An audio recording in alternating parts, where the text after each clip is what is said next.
Amy's friends and family have blamed Blake for introducing her to hard drugs, but every addict is introduced by someone, and ultimately Amy continued to take drugs. She seemed to have a very addictive personality, and it seemed that they could, and they both said as much, they couldn't be with each other, they couldn't be without each other, they almost loved too much.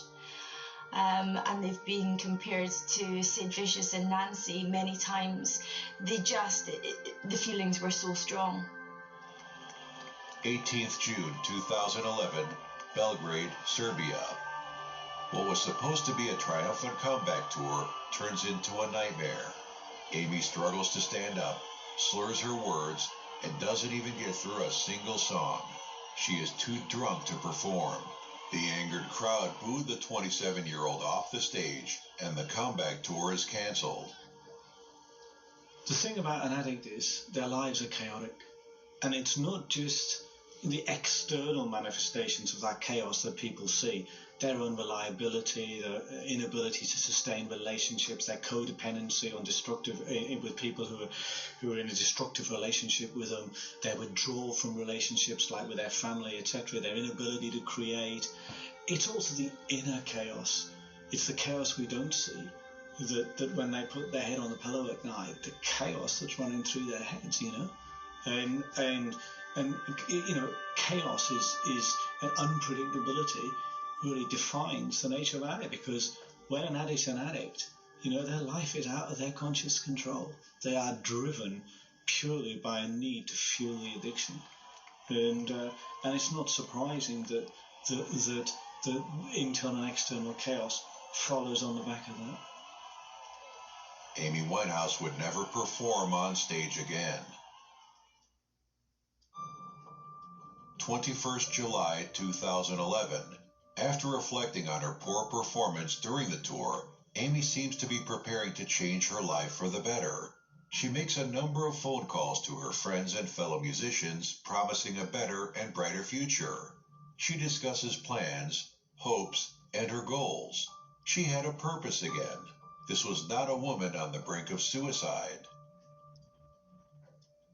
January 22nd, 2011, late into the night, Amy was in her bed watching videos of herself online and binging on vodka. She passes out fully clothed. 10 a.m., July 23rd, 2011. Amy's bodyguard, Andrew Morris, checks in on her. She appears to be sleeping. 3:30 p.m. 4 hours later, Andrew Morris returns, and Amy hasn't moved. She is unresponsive.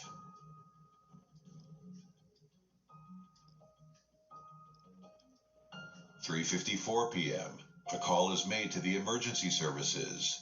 When they arrive, the body of Amy Winehouse is lying face down on the bed. Amy Winehouse herself said, if you can't sort something out yourself, no one can help you. And she's absolutely right.